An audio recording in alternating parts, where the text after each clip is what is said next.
As mentioned, the pain for all Nepalese extends beyond the borders of that nation, touching southern New England. Eyewitness News reporter Brian Yacono spoke with a group of friends who have family living in Nepal.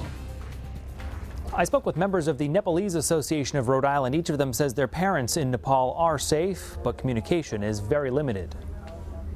As we see the images from Nepal of rescue efforts and piles of crumbled buildings, what the landscape used to look like is familiar to these men. It's their home, destroyed, including monuments of their cultural heritage that were centuries old. We played around that same area as we grew up in that place, looking at those heritage sites which do not exist anymore, so which is a big loss for all of us. They're part of the Nepalese Association of Rhode Island. Each of them knows their families survived the initial quake, but there's been little to no communication since.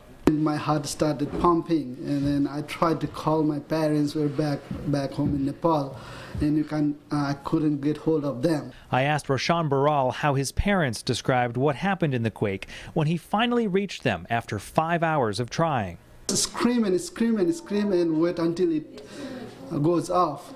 It was so horrifying, and they were crying. They tell me it's the rainy season in Nepal. Everyone is stuck outside, too afraid to go back in whatever is left of their homes. There's no water, no facilities. Between the fear of aftershocks and the spread of disease, they find it difficult to focus on anything but their families. They say resources are slim as they're hearing heartbreaking pieces of life on the ground there.